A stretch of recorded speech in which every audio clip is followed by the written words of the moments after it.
Oh, and we're live. We are live. Hello, Saints fans. Welcome back to Saints TV Live. I hope you've had a good long weekend. I hope it was a restful long weekend. Got up to something interesting, perhaps, or maybe just anything at all. Some time off work. I'm sure most of you had.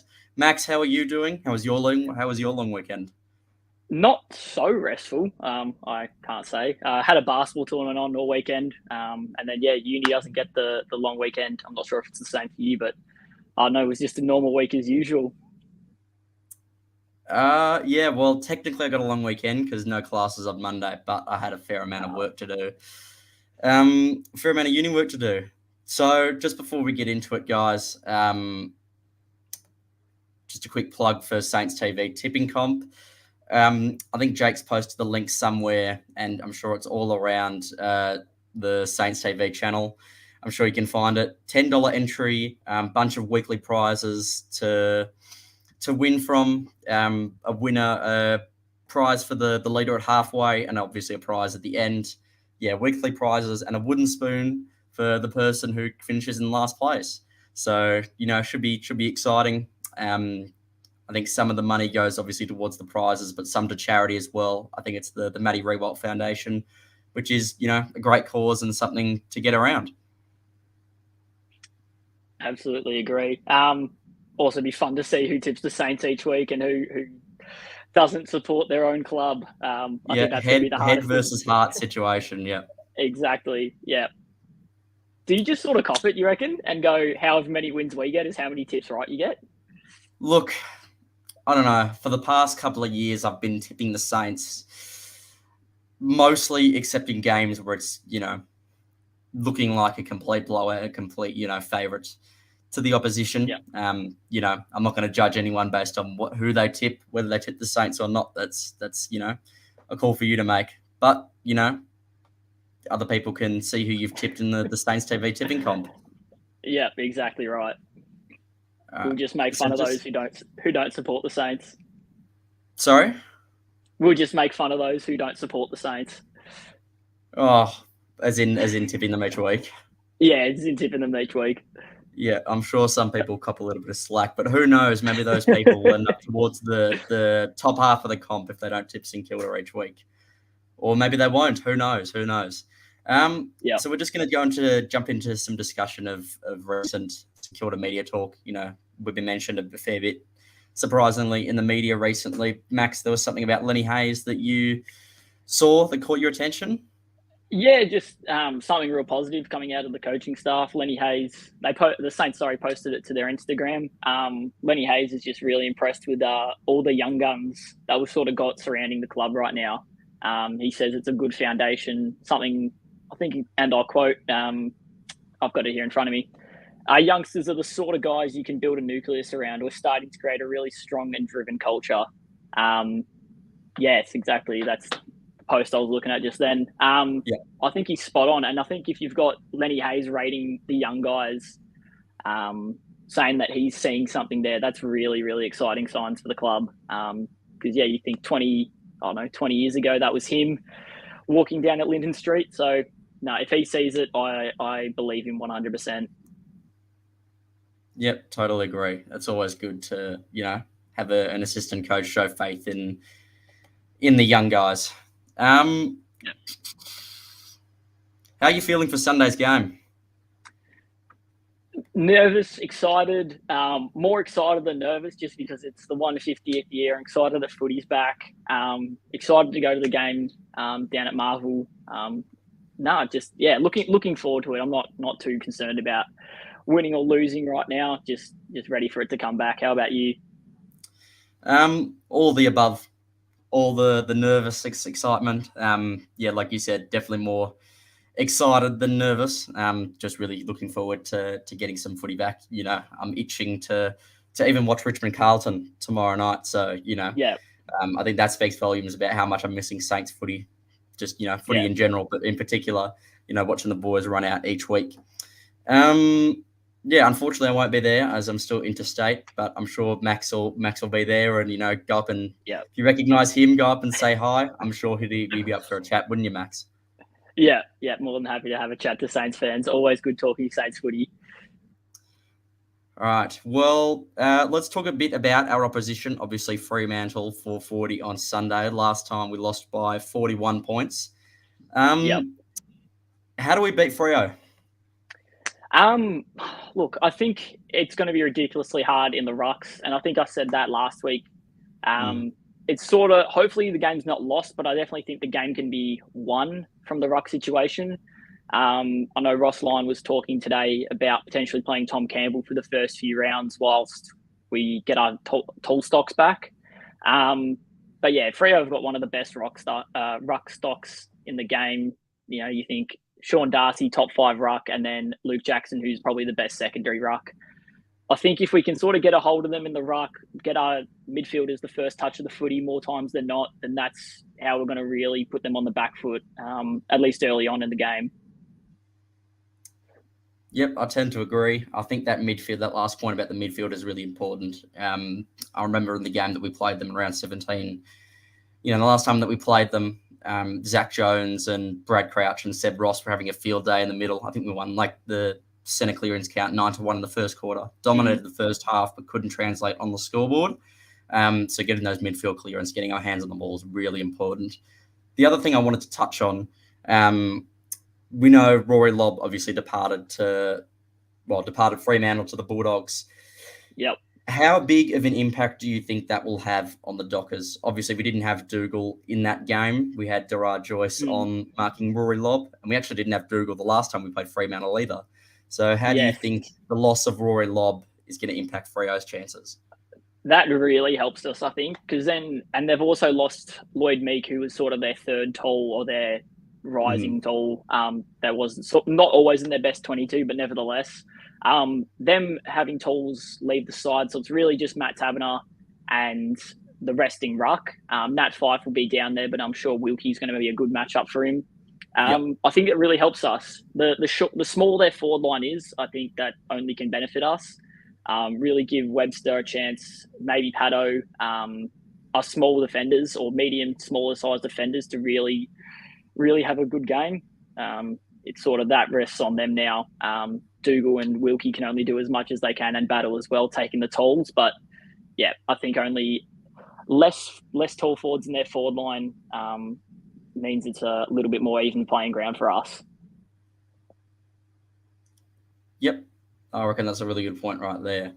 I'd like to get your thoughts on Nat Fyfe. Now, obviously, we've heard a lot in the preseason in the media about him playing forward.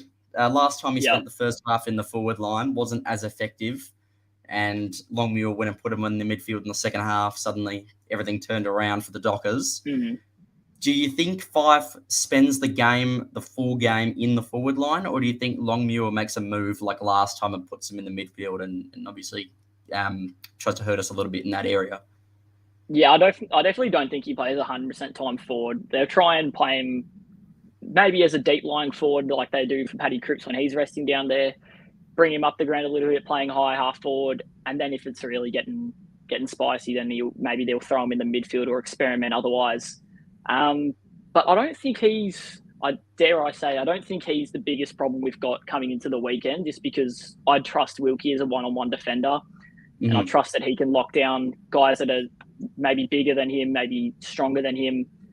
So I'm not too worried about Nat Fyfe as of yet. Granted, if I see him break out of the the forward 50 square, take a chest mark for the first bounce, I'll be pretty nervous. That's definitely scary to see. Healthy Nat Fyfe. Healthy Nat Fyfe. Yeah, well, he's healthier than half our list at the moment. Just on that worrying aspect, you're worried, obviously, it's a scary sight to see Nat Fyfe bursting out of the forward 50 with the pace that he has. Who else are you worried about in the Fremantle? Like, is there any one player in particular? Obviously, Brayshaw is in Brownlow contention. He's someone to be worried about. But is there someone, more under the radar that you think we should keep an eye on? I think just their midfield in general. I think someone like Andy Brayshaw, if we can sort of keep his touches, have more touches in the back 50 than it is in the forward 50 of the ground, then I think no matter if he gets 30, 35, so long as they're in the back half of the ground, that's all right. And Caleb Sarong, I think he can break out to have a real decent year for the Dockers. And he's always that sort of, he's now becoming a little bit of an X factor player. He can kick a snag or two from just about anywhere, it feels like, out of nothing. I think them two in the midfield, they may have a little bit more worrying than Nat Fyfe as of just yet. Definitely some good talent in Sarong. Goal of the year, I think, was it 2 years ago or something? Sarong, so right. I think that was the call, but yeah. Great goal that one against Richmond absolutely. Or something or other. I don't know. Hopefully he doesn't do that against us. We've spent a lot of time talking about Fremantle. Obviously, this isn't the Fremantle fan channel. This is the St Kilda. This is Saints TV. So, a bit back on the Saints. Well, still sticking with Freo a little bit. Do you think Ross Lyon, obviously we saw Bytel deployed as a tagger against Darcy Parish and did quite well against him, in my opinion, and certainly those of many others. Do you think if Bytel's named in the best 22 or 23 tomorrow, do you think Ross Lyon sends Bytel to Brayshaw? I can definitely see it happening. I don't know if it happens right away, but definitely throughout the game, Brayshaw or Sarong, whoever's getting sort of on top of us in the midfield. Hopefully it's no one, but more than likely it's going to be one of those two. I think Brayshaw, Bytel's the first guy you send to sort of mitigate their impact on the grounds. Hopefully he is named in the starting 22, or in the starting 18, not on the extended bench, because we won't know the full team until Friday night, I think it is. But yeah, he's definitely someone I'm keen to see play this year. How about you? What are your thoughts on Bytel right now? Oh, I reckon that'd be a good idea to send him to Brayshaw. I don't know whether Bytel will be picked in the 22, whether it will come on as a sub. I think maybe, having him as a sub would be probably indicative of the fact that Ross is probably not sending him to Brayshaw. Just because I think the Medi sub, you want to use those, fresh legs more so to create opportunities late in the game rather than to shut down an opposition player. Or, Ross tends to think outside the box, so I could be completely wrong in that regard. But definitely looking forward to seeing Bytel at some capacity or another. Right, that's enough from us. Let's get into some fan questions. Right. Let us know. Sorry. No, I'm just going along with you. Oh yeah. Let us know in the chat if you got something that you want to ask us, something, or if you want to hop on. I think Jake's posted a link somewhere. Should be pinned in the comment section. Yep. Yeah, hop on with us, have a chat with us. We'll go through some of the comments now. Lockie's written in. Is that Akers on the left? Do I look like Blake Akers, you reckon? I can kind of see where you're coming from, Lockie. That's a great call. Yeah, well, what are your thoughts on this one, Max? Hudson on the right. Yeah, I'll cop that. Fair enough. Cop it. Yeah, well, if we're making fun of each other, I'll cop it. All right, guys written in, I think this first game against Freo will show us our strength or weakness in versatility. What do you think? I think we're definitely going to learn a lot about how Ross wants to play coming from the opening bounce. I don't think he's a coach that's going to go, let's change the game style 5 rounds in, or this is, slowly implement change. I think he's going to go, this is our game plan, and we're going to stick through it through the good times and the bad times. Hopefully there's more good times than bad times. But, yeah, I think it's definitely going to teach us a lot this round 1 matchup. Yep, I definitely agree. I think, with the injuries, we've sort of, Ross has forced his hand, and it'll be interesting to see whether, what game plan he brings, whether he can, encourage some of the boys to change the way they're playing during the game, and whether they're able to move positions. We saw Ben Patton in preseason move from small defender to out in the wing. I think that's a good example of our versatility. But totally agree with Guy in that. I think it'll, you never want to define a season or players based on one game. But I think it'll be a good indicator against a solid side like Fremantle. Mr. DJ Rude Boy has written in, How do you think Steele will go as captain this year? I think he will likely hand it over next year to Wilkes. If I can comment on this one, I think Steele will go all right. I'm thinking he's still, learning as a captain. It's not easy. I think a lot of people overestimate how easy it is as a leader. When you see guys like Scott Pendlebury or Joel Selwood, they were great leaders. It's certainly not easy. He only had 1 year under Geary as a co-captain to sort of learn his trade. He was sort of, thrusted into the role, maybe prematurely, according to some Saints fans. I think he'll go all right as captain this year.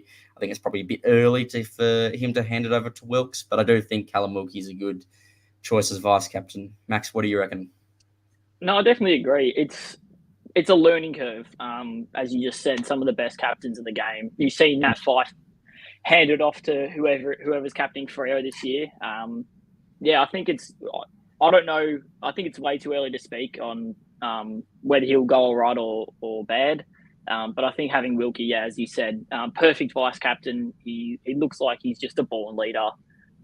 Especially, I always love having defenders in the leadership group. I think that's very much like a soccer thing where you always have the back four, one of the back four, or the goalkeeper as the captain. Too right on that one. Lynn's written in, do you think Rossi will make changes more quickly than Rats did if a player is being smashed?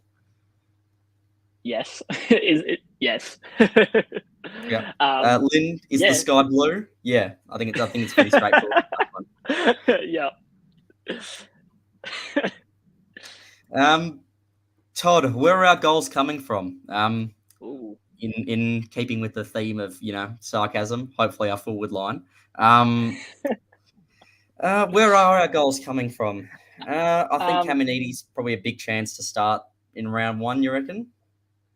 Yeah, I don't think he'll kick too many goals. Hopefully, he proves me wrong, but I don't think he'll kick as many goals as the King, Sharman, Membry. Otherwise, he'll just be in the best 22 every week. It's got to be from the small forwards, Butler, Higgins, Gresh. Hopefully, the midfielders kick a couple. You think Mason Wood. Hopefully, he gets a shot on goal or two. Filippo, maybe Steele or Crouch sneaks one in. It's going to have to come from a variety of areas on the grounds. I don't think this year, or at least for the first 6 rounds, we're going to say, "Oh, this player's a lock to kick 4 goals." It's going to have to come from a multitude of avenues. Yeah, a real team effort. One player I'm looking forward to seeing in round 1 is Mitch Owens. I think he'll probably contribute a fair amount of goals as well. Charlie asks, boys, do we think Cooper Sharman has any chance? Charlie, I think he's absolutely a chance. I think he'd be a great addition to our best 22 side for round 1 at least. Yeah, agreed. I'm nervous though, because you hear the reports saying Cordy's potentially more favoured. I think he's a bigger body. He's probably someone that can hold his own a little bit better in a pack. And then you hear today Tom Campbell might be stepping in as well as a secondary ruck for the first few weeks. I'm hoping Sharman gets a chance, like a real good chance this year. He plays 6-7 games in a row. He's not just sort of one in, one out. Hopefully he's a strong chance at least to play round 1. All right. Ross has asked us, where will Mateus line up if he gets a gig? I don't think that's a big if, to be honest with you, Ross. I think the poo. I think the poo or the po. The poo. No, the poo.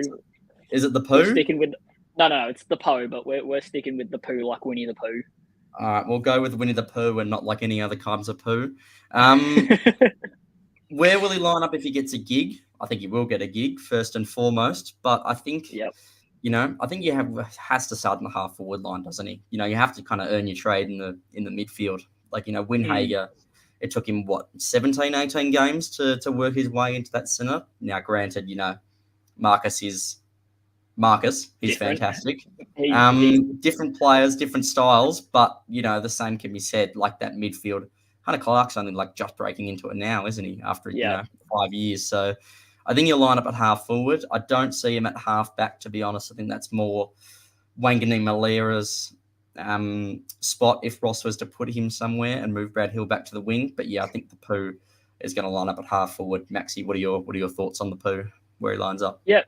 Yeah, no, I agree. And I hope he plays as more of that attacking forward flanker, not some. Maybe he can play a little bit more up the ground, but I really want to see him have a lot of shots early on in his career. A goal similar to how Billings was in, what was it, 2017 or 18, where he had, I don't know, over 50 shots at goal. I'd love to see something like that. Maybe not at the same scale, but yeah, something similar to that with the poo. All right, Dylan's written in, help. I tried explaining to my girlfriend why St Kilda will win the flag this year, and she's fallen into a coma.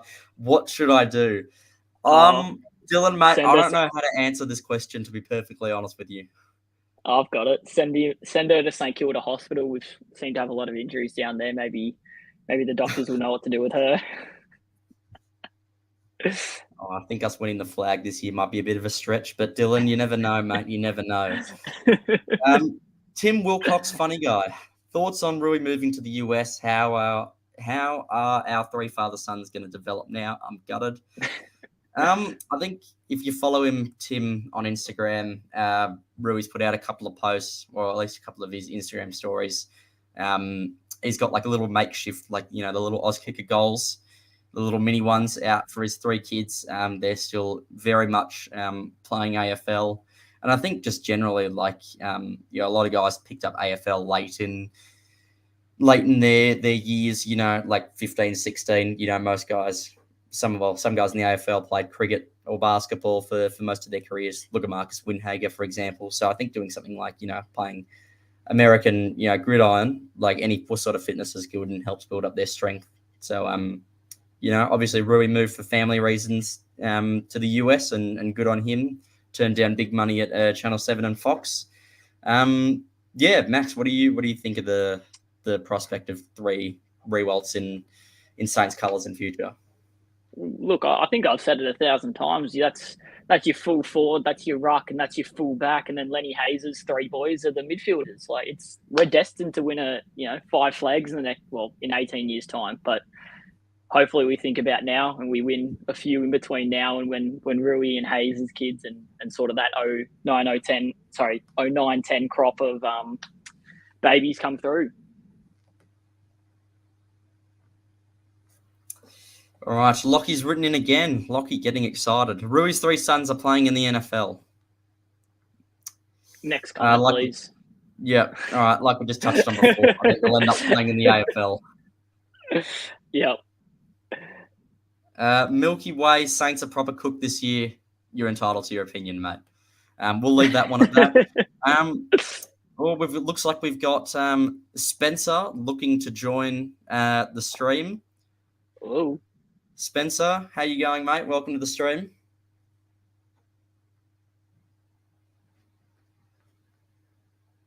You there, Spencer?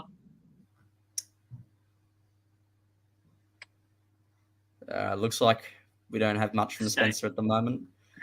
Got a little bit of stage fright. That's okay. That's okay. Happens to the best of us, mate. Back to fan questions. Guys written in, any chance we could get Sipos back from the NFL? Do we want him back? No, he's doing well in the NFL. Leave him there. Why not? Leave him there. Yeah, having better success than we are at the moment. So yeah, bringing him back would I'm sure he would rather play in the NFL. More money over there. That is a fair point. Lior, thoughts on Jack Bytel? Lior, we did touch on Jack Bytel earlier.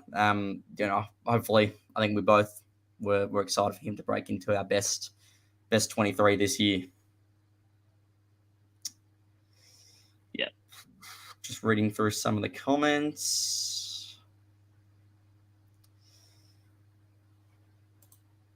Andrew, I think this is in regards to the Saints TV tipping comp. I picked the Saints to beat the Cats, and we did, but I picked the Saints every game. Good on you, Andrew. A broken clock is right twice a day. So picking the Saints will have some, reward at some point or another. But yeah, like we said, it's not for people to judge whether you tip your own team or not. If you always want to tip the Saints, that's good. If you always want to tip the sports bet favorite, that's also another strategy. Or you want to go with your gut, which is what I do most weeks. Max, I'm not sure your tipping strategy when it comes to just general tipping, not just St Kilda, but I'm definitely go with your gut kind of person. What about you? You're asking me? Yeah. Yeah, no, I'm a bit more of a go with your gut kind of person. No, if Andrew, you can leave that second half of the your comment out. You just all you need to say is you tip the Saints to beat the Cats. That's it, and then everyone thinks you're a hero. You don't, yeah. Because if you don't tell everyone that you tip the Saints every week, the one time that we make that upset win, you're going to look like an absolute hero. But good on you, Andrew. Bem's written in, injury list keeps growing. Wednesday, Thursday, Friday is happening. Yeah, well, maybe some other words other than Wednesday, Thursday, Friday. Yeah, not sure what's happening. Not sure what's happening, Bem, at the moment. Maybe someone's put something, maybe the grass is made out of concrete at RSCO Park. Has someone checked it recently? I'm not sure.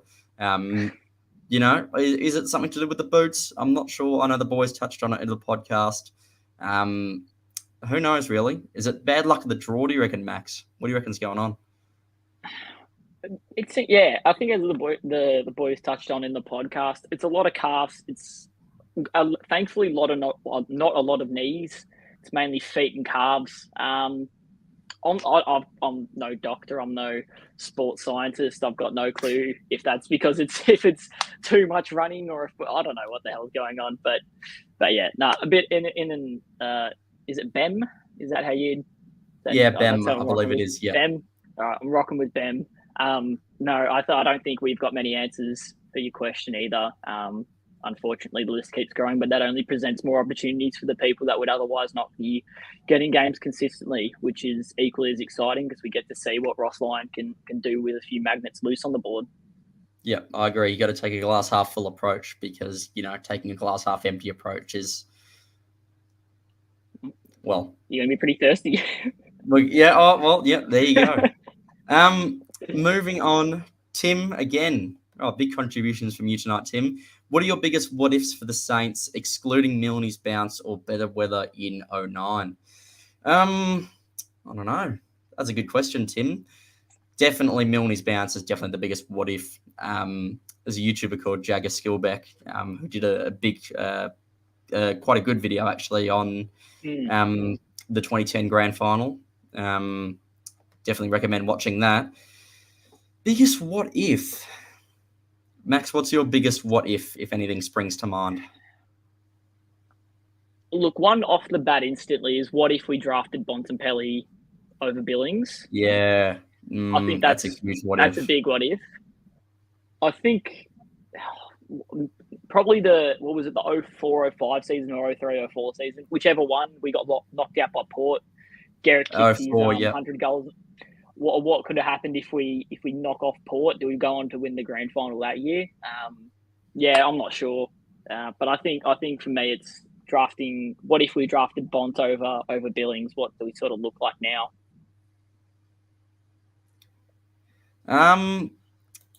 My biggest what if is what if Ross Lyon continued on the first time? What if whatever went on behind the scenes?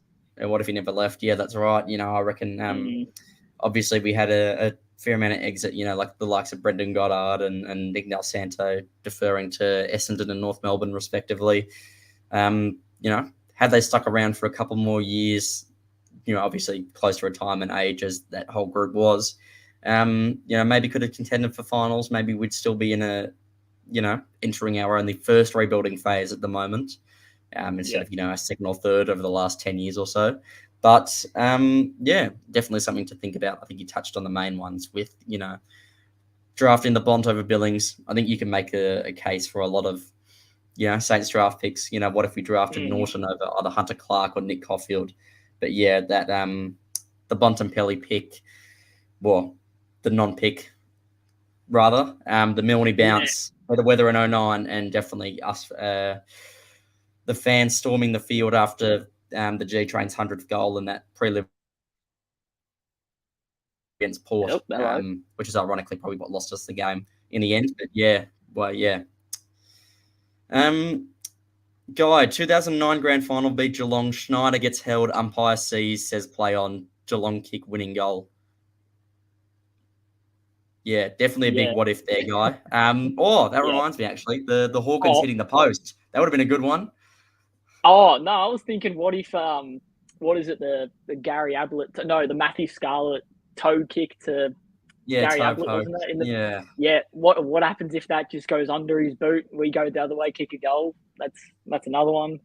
Um, I yeah. don't know. So I many don't what know. ifs. There's yeah, Yeah, too many what ifs yeah. for the I think Saints. we need to move on. I think we need to don't reflect on the past. the yeah. Yeah, I can see the vast majority of fans here tonight are very young. I mean, you know, us compared to Jakey and Joycey and Marshy, we're practically still in nappies. Yeah. Whatever audience, any audience is a good audience, and it's good to see we've got some participation up. So that's good. Yeah. Rude Boy written in again. Flag fancies for this year. I think the Ooh. Saints are always a flag fancy, aren't they? Outside chance every year. It's always like betting on like the $51 horse at the Melbourne Cup. That's that sort of feeling you get with the Saints. You I really think back maybe them when we start I winning think maybe an games. outside horse would have a better chance of winning a premiership than St Kilda doing our track record. But you never, Mr. Rude Boy. I'm going to say yes. I'm going to say we are flag fancies for this year. Lockie, Yeah. thoughts on the Geelong Footy Club? Max, what do you think of the Catters? There's a reason we go for the Saints and not the Cats. Yeah. Yeah. I think No, I'm not. Don't want to speak about the Geelong Football Club yeah. or the retirement home, Yeah. whatever we want to call them now. Yeah. Like we said before, this isn't the Fremantle, fan club. This isn't the Geelong fan TV. This is about the Saints. Yep. Let me go through some of the older ones that I might have missed. Also, while Jordan's doing that, guys, feel free to click the link that I think Jake has pinned in the comment section. Feel free to have a chat with us if you want to hop on the live. Charlie's written in, hey guys, can't wait to see your live stream today. Flag Saints. Couldn't agree more, Charlie. Glad to have you on board. As we mentioned before, Saints for the flag. Saints for the flag. Blind optimism is what I like to say. Well, this is the opposite of optimism. Well, Bottom four. David, appreciate the comment. All comments are welcome. Some more than others. That's your opinion. A lot of pundits agree with you. It seems to be. Max, where do you reckon we'll finish this year? I don't see us finishing in the bottom four, and I don't understand why we're not sort of tipped as just again that sort of 12 to 8 spot. Like I think Hawthorn have no vets whatsoever. West Coast look like I don't know, they can be touch and go because if we talk about the St Kilda Hospital, that's West Coast the entirety of the last 2 years or ever since they've won a flag. I don't know. I feel like an Adelaide or a Port, they might either push for the 8 or they may sort of stay stagnant in the bottom 4. Like I feel like there's teams that are much worse than us that sort of are getting a little bit more optimism than they otherwise should be deserving. Yeah, totally agree. I mean, we won 11 games last year, and we obviously had the Brisbane game at the end of the year, which we should have won. Win that turns into 12. And we had the Port game in Cairns, which the less spoken of, the better. It was a 1 point loss. So you win that, you win 13 games, and you're in the finals. So, obviously, we've had a bunch of injuries and coaching change. But yeah, I tend to agree with you, Max. I don't really see us finishing in the bottom 4. I think an 8 to 12 over in 13 place is probably where we'll finish up. All right, we've got Seb waiting to join the stream. Seb, welcome. How are you? And Seb is gone. That was fast. Yep. Stage fright again. That's all right, guys. Keep trying. Leor's written in again. Who's winning the best and fairest? It's a good question, actually. Haven't given that much thought yet. Ooh. Mason Wood. That would be a big call. That is that's a hot take right there. I'd love for that to happen. Who's winning our best and fairest? Well, I think Mason Wood ends up in our top 5. I think that's just me. But that's because I'm a Mason Wood fanboy. I don't know. Who do you think our top 3 is?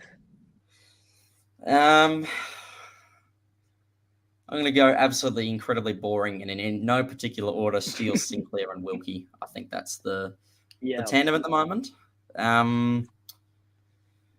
Outside the box call, I reckon Dan Butler's in for a big year. I'd love for him to get up there. That would be a big surprise to most, but yeah. I can see Hunter Clark making a big push in the BNF. Give him some midfield time. Let's see what he can do, sort of thing. I know that'd be really nice to see him in the top 5 or 4. Potentially even Brad Hill back on the wing. I'm not too sure. It's as Jordan just said. Still Wilkie and Sinclair sort of the top 3 favourites, and you wouldn't really want to be betting on anyone else right now. All right, Graz 10, big Fremantle fan it seems. Draft Ed Sheeran and you guys could beat us on Sunday. I don't know. I think Ed Sheeran could be a good pickup. What do you reckon, Max? Good halftime show entertainment. Ooh, I don't know if you could hear that. Sorry, notification going off on my laptop. Good halftime show entertainment. I reckon he'd really rev up the crowd before we walked out in the field. But what about on the field? Oh, well, on the field, I think he's about as useful as, our paramedics are or our injury staff are. But, he put him as the medical sub. Giving a microphone and a guitar and, let him just play some tunes as, hopefully the Saints have a good year. Well, hopefully one of his lyrics is definitely resonating with us at the moment when when your legs don't work like they used to before.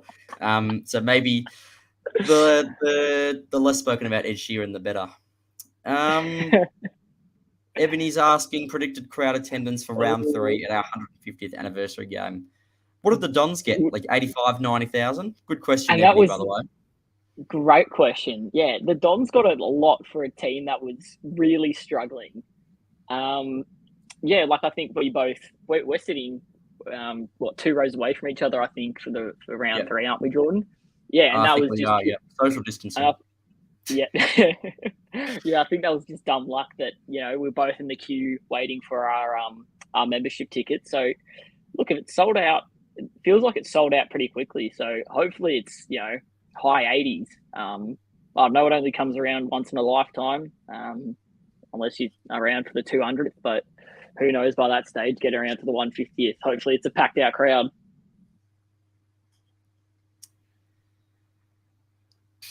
All right, we've got Shannon waiting to join. Yo, what's Shannon, up? Welcome. How are you? Not too bad. Yourself? Oh, doing all right. What can we do for you? I have 3 questions to ask. Number 1, what are your thoughts of Gil McLaughlin leaving? Thoughts on Gil McLaughlin leaving?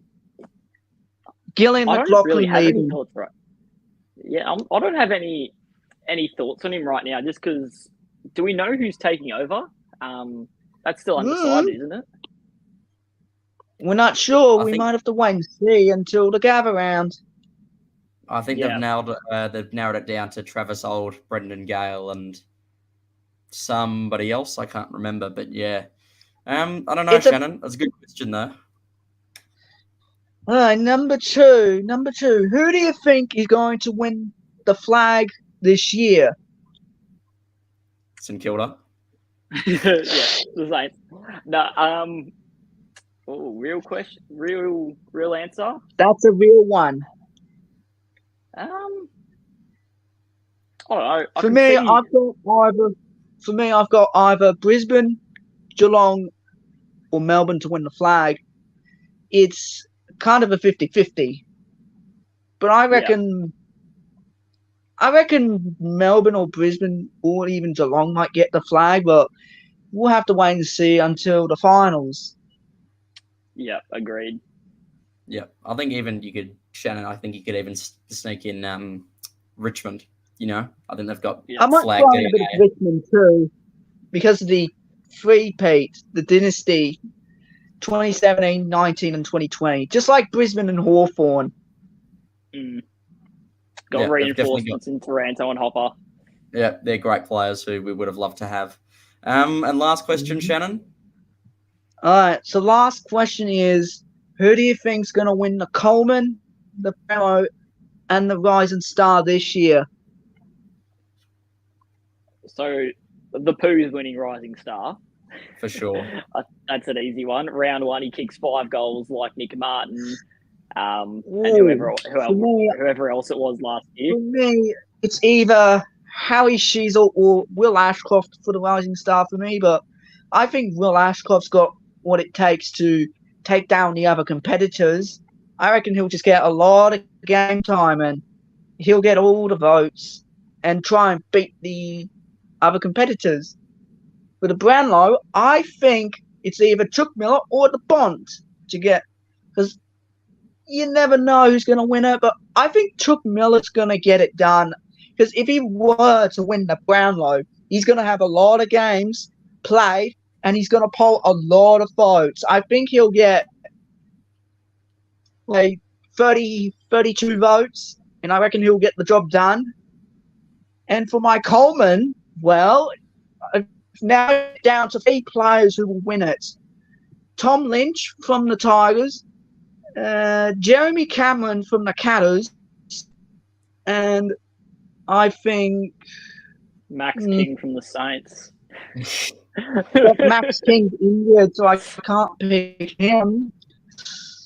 The third player, so I've got Lynch, Cameron, and Curnow.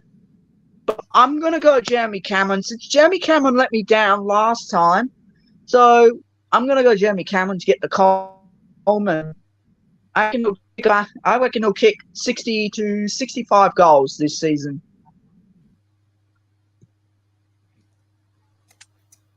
Yeah, that's definitely a big call right there. I think Harry Mackay had 50, was it 55 or something, 56 last year? 2 years ago. I'm not sure what Curnow had last year. He had 64 goals. There. Definitely some of the favourites up there. Curnow had 64 goals. Oh, okay, my bad then. Yeah, definitely could happen. Would like to see a Sainer up there at some point. Yeah, but thanks for coming on, Shannon. Appreciate your time, and go Saints. That's all right. You can have me on at any time you want. Right, if you thanks, want mate. me Have a good one. to get another question, don't hesitate to get me on. Just saying. Thanks, mate. Have a good one. Thanks, Shannon. All right, that was Shannon. Darren, in response, I think, to Shannon's part of his last question, Cam Manini from the Saints. I think that'd be a great Coleman medalist, wouldn't you? Wouldn't you think, Max? Yeah, talk about a fairy tale story. He, gets picked up, one of the last possible dates. What do you call it? The supplemental period, whatever the hell it's Supplemental called. rookie draft, something or other. Yeah, something like that. Yeah, gets picked up a couple of days before, plays round 1, and sort of cements his spot for the rest of the year alongside King and Hayes when they both come back from injury. Yeah, that'd be quite a great story. Yeah, move over, Marlon Pickett. We've got a new fairy tale in town. Yeah. Marshari's written in, odd question, but do we know much about Liam Stocker's tattoo artwork? Do we reckon he'll get a Saints crest going? I don't know much about Stocky's, the tats that he's got. Do you know, does anything spring to mind, Max? I think he's just got random bits and pieces on his legs. No, I don't know a whole lot about his tattoo work. But yeah, get 150th logo right across the chest. Across the chest. Saints 150th. Or even across the temple. Yeah. I mean, he is a Saints fan. He was a Saints fan growing up, so stranger things have happened. I'm sure if he's dedicated enough, he would get the tattoo. But yeah, no, I haven't. I don't particularly pay much attention to tattoos apart from Libba's Homer Simpson tattoo. Like I wouldn't know much. Like if you asked me to name Tim Membry's, the stuff on Tim Membry's sleeve, I wouldn't be able to be perfectly honest. You could say the palm tree, and I reckon that's about it. Dylan, under what circumstances would either of you boys get a Saints tattoo? We win the flag. Surely, if we win the flag, I think a tattoo's in order, is it not? Oh yeah, yeah, absolutely. I know if Dad's listening, you might want to mute Dad, but yeah, no, that's definitely something I think Jordan and I have agreed on. The second the Saints win a flag, we're both getting a tattoo on our ass. I'm not sure that. I'm not sure who I've never agreed to this. Yeah, I think you might have been confused with someone else, mate. Jake's written in. I already have one. I think it means that don't need a flag. Just love the boys. I love that enthusiasm, Jake. I love your spirit. Yeah, love that. Yeah. Maybe it's not on your gluteus maximus, on your leg or your arm or something. Would love to know where it is, or I'm sure it's a great tattoo. Across the temple. Yeah. But love that. And great name as well. I'm sure the Godfather would, love your first name.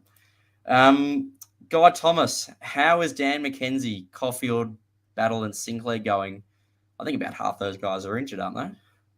Yeah, well, I'm just about to say, what is Dan McKenzie's injury? Because he's been out, since North Melbourne game, whatever the one is after the bye, Brisbane game? Brisbane, I think, Yeah, because we played Brisbane twice. Yeah, Brisbane game. Yeah. And we sort of haven't seen him at all this preseason. I'm worried. I'm worried about him. Yeah. Yeah, I'm worried about him. I miss D-Mac. I think our form aligned sort of with D-Mac's, presence and definitely dropped off a bit when he was out with concussion and then the calf injury, which hopefully is not a recurring injury. Caulfield, what was Caulfield's injury? I can't remember off the top of my head. The torn ACL, and then he's come back and done a calf or something again, I think. Yeah, I'm not sure what he's done. I think it's a calf. Seems to be a lot of calf injuries at the moment. And, knock on Mason Wood that Battle and Sinclair don't get injured in the next 72 hours so that they can take part in round one. But I think didn't see much of Battle, didn't notice much of Battle or Sinclair, particularly during pre-season, which usually means that they're, doing all right. Ticking off the boxes, ticking off that checklist, what they need to get done. Yeah. That's what you want to see from defenders, isn't it? Just, go with the flow, not too many individual mistakes. And, that's all you can ask for. So I think they're going all right, Guy. Let's see if we've got any more in. On your arm, Jake. Very nice, very nice. I'd love to see a photo of it. One day if you come up at a Saints game and speak to Max and myself, definitely show us the tattoo you've got in your arm. 40th quote Fidelius. Lovely. Yeah. Lovely. I love that. Nice. Do you speak any Latin, Jake? It'd be quite interesting. Yeah. I don't know anyone that speaks Latin, but yeah. I don't think it's a language that you speak. I think all languages are one that you speak, no? No, I'm pretty sure Latin you don't speak, it's just written. I might be wrong. Really? I might be speaking. I don't know. I think we're venturing. Yeah, we're outside our expertise here, guys. Yeah.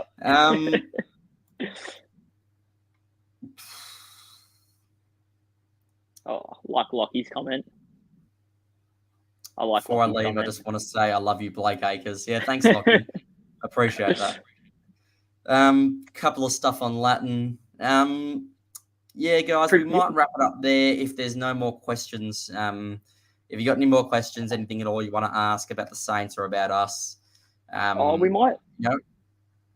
Sorry, Jordan, to cut you off. Maybe we just do our bold predictions for Sunday, and then if there's nothing more, then we'll wrap it up. Yeah, I might have been too hasty there. Apologies. All right, then, Max, what's your big prediction for Sunday's game? We've sort of touched on it. Hopefully the Pooh gets a rising star nom round one. I think that'd be really cool to see. And hopefully someone like Brad Hill shows us or sort of regathers that form that he sort of lost since he's joined the Saints. That's my two big predictions. Hopefully, a dub is the third one to cap it off. But if we can get Rising Star nom from the poo and Brad Hill recaptures some of his old glory days, then I'd be very happy. My big prediction, well, I've actually got two like yourself. The first one is that come 4:35 p.m, the Marvel roof opens up and Ross Lyon is delivered down from a hot air balloon down to the center of Marvel and returns with a big grand entrance. That's my first prediction. Hopefully that happens.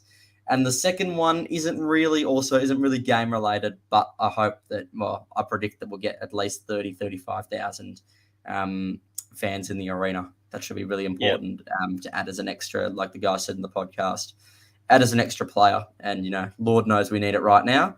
So, Sainers, if you're listening, get down to the game, please. The boys need your support. Just get around them as much as you can. Should be a good day. Good day out at the footy, Sunday Arvo, 4:40. Good family time. Yep, get down there. Get down there. First 4 games are you're in Melbourne. So if you're in the Melbourne area, try and do your best to get down to the first 4 rounds and then gather round in round 5, where I think the Saints TV will be having the Saints TV disco at the Bentley Social. Make sure you've got nothing planned for gather round in about 5 weeks' time on the Sunday Arvo. That is a good point. We will leave it there. Sainers, I hope you enjoyed this episode of Saints TV. Same time next week. Anything else you want to say, Max? Hopefully you keep enjoying the stuff that we're putting out there. I don't know. We've just strapped on the Guernseys for round 1, so we'll see you guys next week, same time, same place. Hopefully a few more of you guys want to chat to us, either via camera or just with your audio. We're not that scary. Trust us. We don't bite. So we're not like Dukes. We're not like Dukes. So we're not as scary as him. So hopefully it's a good week next week. Yep, and if you haven't already, make sure to check out Jake's review or Jake's preview on St Kilda v Freo. It's a good insight into round 1 and how he thinks it's going to go. All right, well, that's it from me. That's it from Max. Thank you, all the viewers. Have a good one, and go Saints. Take care, guys. Go Saints.